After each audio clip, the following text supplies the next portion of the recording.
Well, thank you very much for that, Nick. And thank you to the CCC for inviting me back. I had the pleasure of speaking at the 24th Congress in Berlin.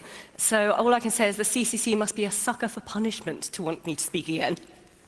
And this has to be the biggest room I've ever spoken in. And it's wonderful to see so many people here.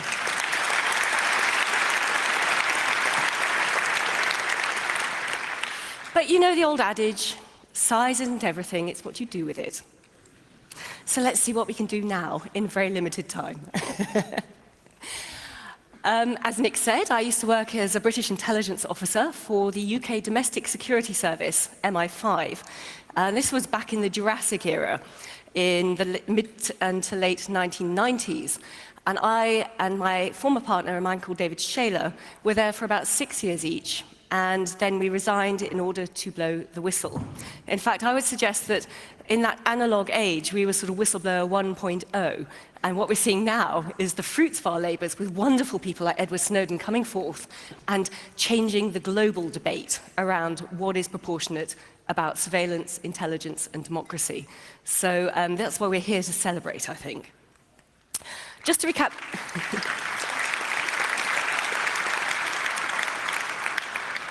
Just to recap very briefly, for those of you who did not sit through my hour-long presentation last time, I worked in MI5 in the 1990s with David Shaler for 6 years, and we saw a whole catalogue of crimes being committed by the British spies, which ended up in us resigning. These included files on government ministers, hundreds of thousands of files on political activists within the UK, bombs that could and should have been prevented, that exploded on UK streets planted by the Provisional IRA, which MI5 could have stopped, but then didn't, and then they lied to government to cover up their mistakes. Innocent people going to prison for crimes and terrorist acts they did not commit. Illegal phone taps, there's a surprise. And it culminated with what became known as the Gaddafi plot, which was MI6, which is a sort of James Bond wing of British intelligence, funding known Islamic extremist terrorists in Libya to try and assassinate Gaddafi in 1996. This operation was illegal under UK law. It went wrong manifestly because Gaddafi survived to be assassinated another day by CIA and MI6-backed rebel forces in 2011. And it killed innocent people. We couldn't think of anything more heinous than that, so we decided to resign, and we ended up blowing the whistle, and we ended up actually going on the run around Europe. This was back in 1997.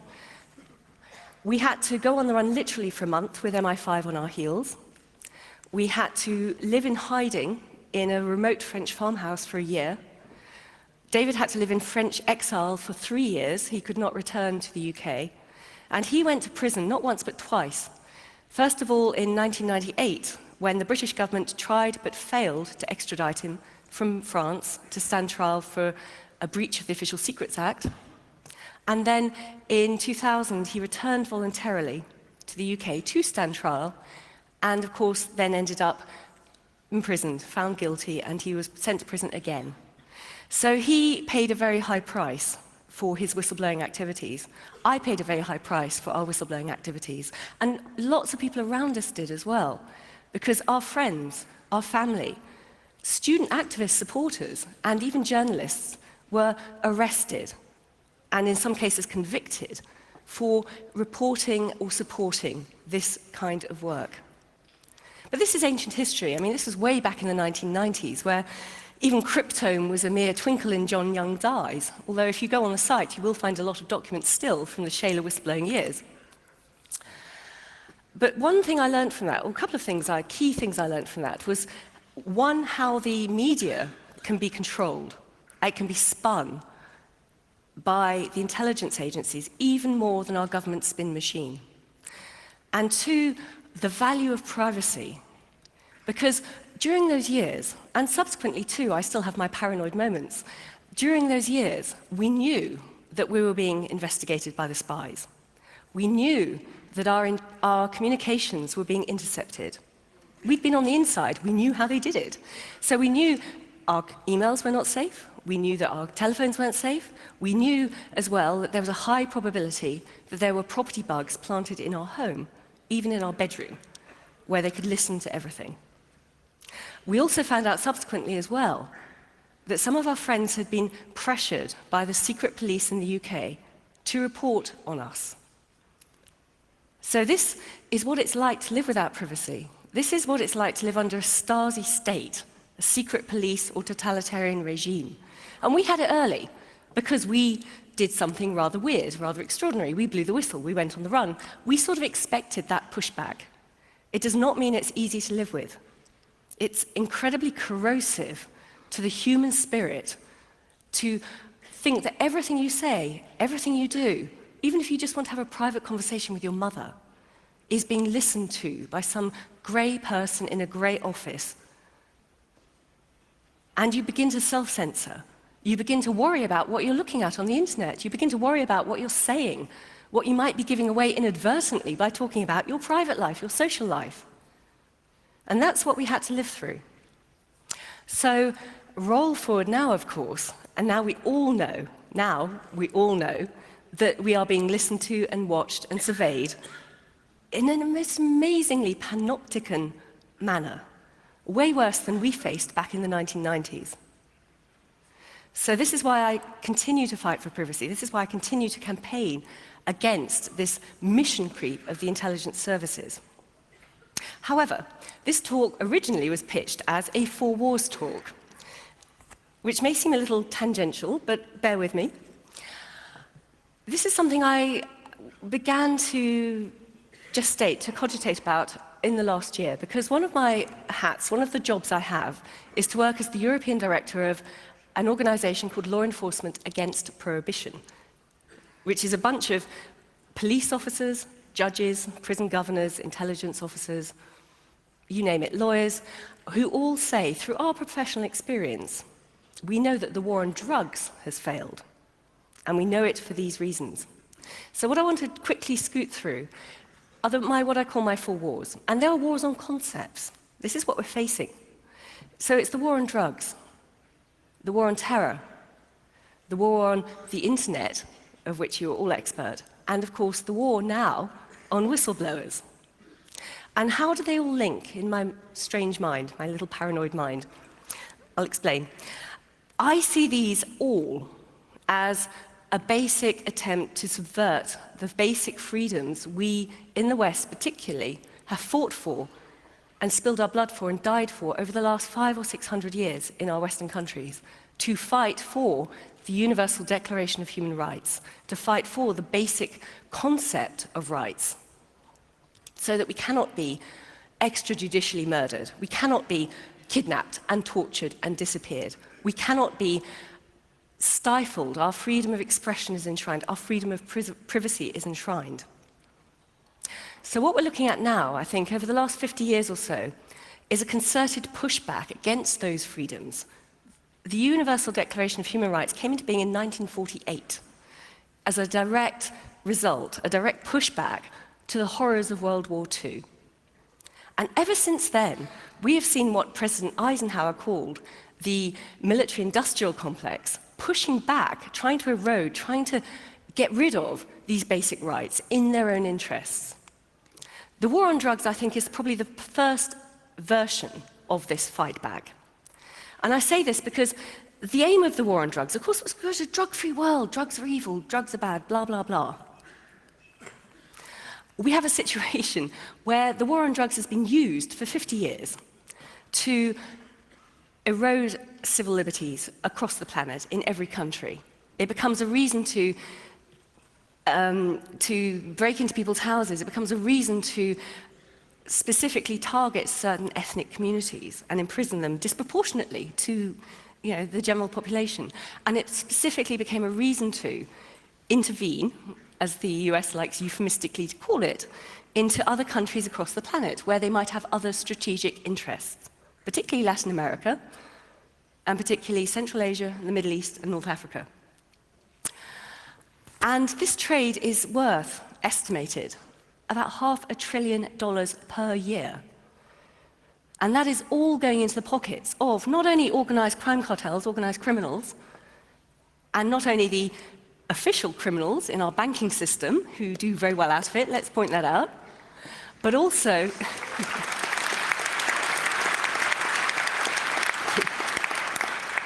also into the pockets of people, organizations that are designated to be our terrorist enemies. It is estimated that over half the organizations on the planet who are designated to be terrorists are funded primarily through drug money.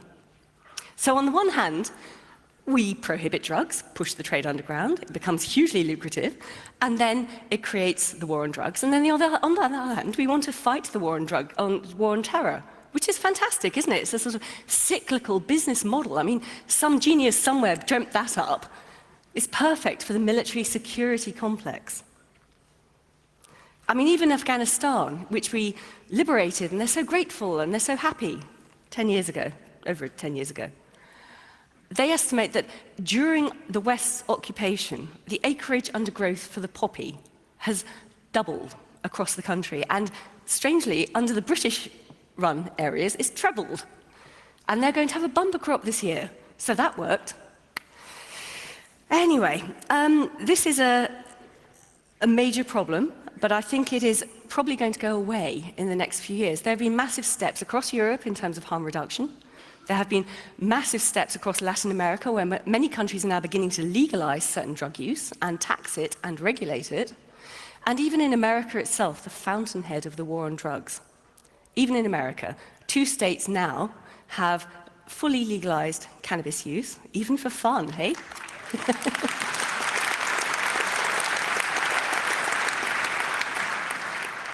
And over 20 states have already legalized for medicinal use. So this war is over. The reason it's over is not because of common sense prevailing in the UN. It's not for common sense prevailing in our campaigning or with our politicians. It's because they don't need it anymore, in my view. We have now the war on terror. Brand new, shiny toy, much more effective for intervening across the planet.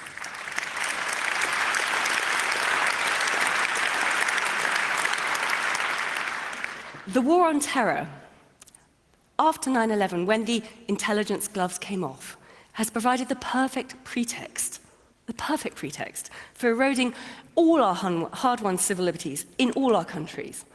It has produced the most amazing pretext for intervening in any country we deem to be harboring terrorists, whatever that is, or might be threatening our national security, whatever that is. That's never been legally defined anywhere. And we have the situation where it's not just our rights going. We have a situation where the president, on a Tuesday in the US, sits down and he's presented with a list from the CIA based on hearsay or snitches or a bit of, electronic intelligence, saying this person's a terrorist. And that is the CIA kill list that he signs every week. And when he puts his signature at the bottom of that list, those people are fair game. Those people will be attacked by kids in America playing video snuff movies, using drones to take out that person on the say-so of anonymous intelligence agents, where whole families and wedding parties and village councils are eradicated from unseen threats in the sky. That is what we have coming out of America now.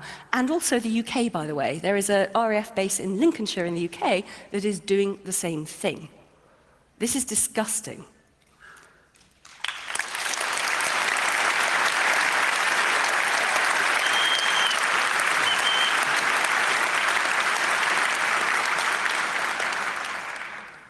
We have a situation where the UK spies have been caught out and tried and found guilty and had to pay reparation for torturing terrorist suspects, kidnapping them, torturing them.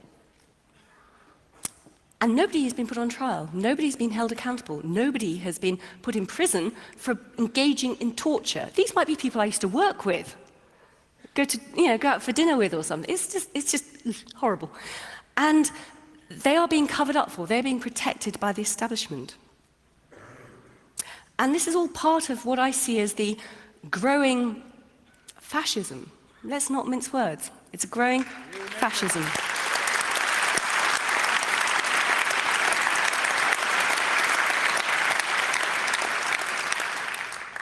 I say that advisedly using Benito Mussolini's definition of fascism, which was the merger of the corporate and the state.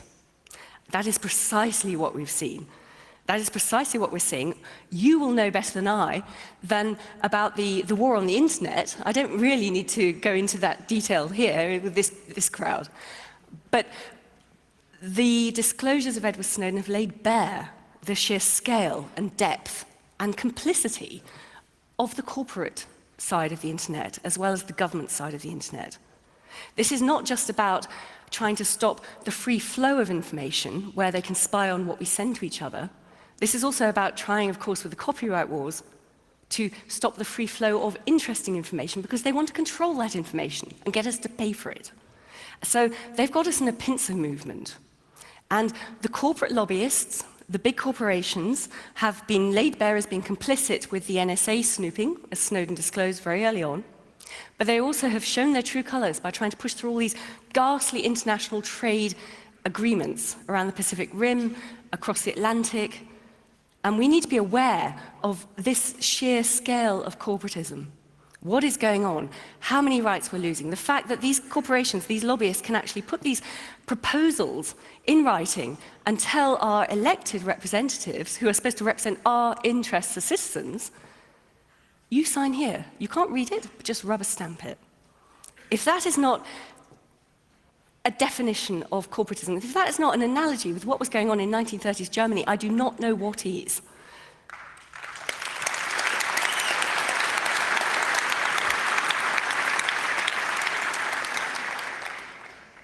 And then, of course, the corollary of that, the inevitable pushback of that, is the whistleblowers. This is, someone described it as the last-ditch regulator of this degree of corruption. Not just within the intelligence agencies. I mean, we've had this whole slew of whistleblowers coming out of the banking sector. We have slews of whistleblowers coming into health, everything. They are just there, and they need a voice, they need protection. And Snowden is just, he has done the most amazing thing for the planet. I mean, there have been many other whistleblowers in the past, including coming out of the NSA, like Thomas Drake and Bill Binney, and John Kiriakou, who is the CIA officer who exposed their use of torture, who's currently in prison, although the torturers are not in prison. A whole slew of whistleblowers are coming out, and the old adage that you shoot the messenger but you do not address the message is becoming more and more and more entrenched, and it's still working. We have a situation where, in America, they have a law, the 1917 Espionage Act, that is being used against whistleblowers, not spies. And President Obama, in his 2 terms, has used this law against whistleblowers more than all the other presidents before. That is a war on whistleblowers, in my view. And if we don't have whistleblowers, we will never know what's going on. We need to know. Otherwise, we can't take steps to change. So we're in a situation where if we do not have these people, or if they cannot survive the process of coming forward, then we will not have future whistleblowers coming forward. And this is one of the things that, one, WikiLeaks has been so good, trying to support and help people like Edward Snowden, and to produce avenues and conduits where they can publish the information of whistleblowers.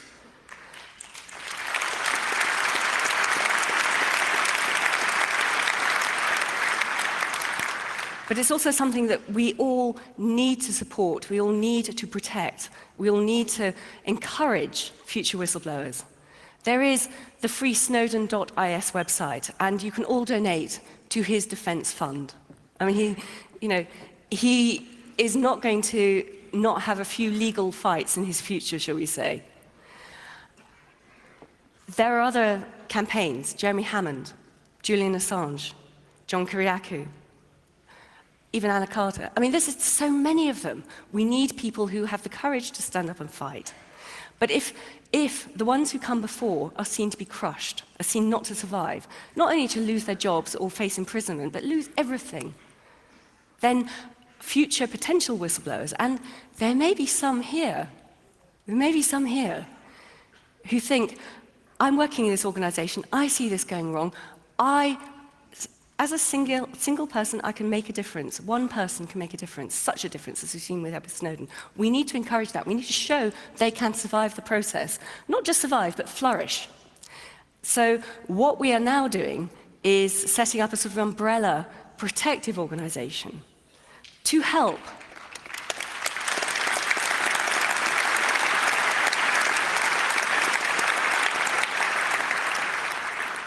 and this will help, this will channel funds, this will channel support, and just show the world that we value these people's courage. And this, indeed, is what it's going to be called, Courage, the Fund to Protect Journalistic Sources. Many, many journalists break great stories with whistleblowers. They make their careers, it's fabulous, they get awards. What happens to the whistleblower usually? They're left swinging in the wind. We want to show that they are valued and important and incredibly brave. So there will be this new foundation, which I will be involved in, called Courage. I think it's a fantastic name. And we want to support the whistleblowers out there already, but crucially, we want to encourage other whistleblowers to come forward. There will be another one in a year or two, of course, and we want to make sure they immediately get protection, they immediately get support, they immediately get recognition, because it's a very, very frightening and very lonely process to go through when you're on the run and you're being threatened with decades of imprisonment. So please keep an eye out for that. You can find the new site. I think it's been registered in various names, including couragefund.ch. You will find it through my website initially. It's just being started. And we want to encourage future whistleblowers, because without them, we haven't got a clue what's going on behind the scenes. More and more, the laws are crushing dissent. More and more, the laws are crushing any resistance. And actually, that is what we need. And that's what we need as an organization, as a group, as a community to do. Because I've said this many, many times. The political process is broken. Democracy has been corporatized.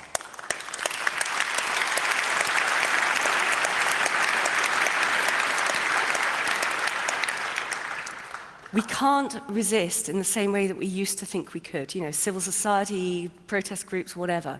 They are infiltrated, they are spied on, we are all surveyed, we have no privacy. We can't plan, we can't think, we can't write, we can't communicate freely. But your community, our community, this is the one community that can offer a line of defense. I think you should start calling yourself the resistance, because that is indeed what you are. Please go forth and fight.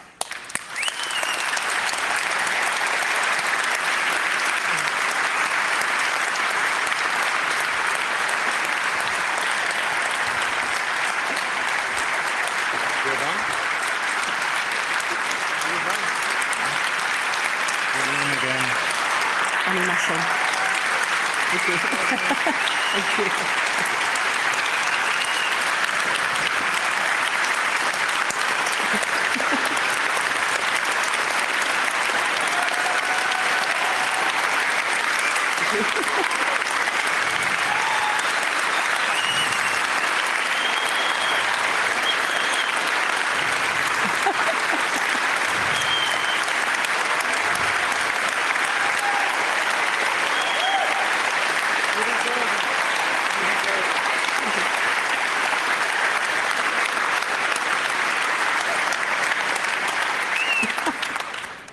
So thank you very much for this applause, and be ready for another one in 1 minute.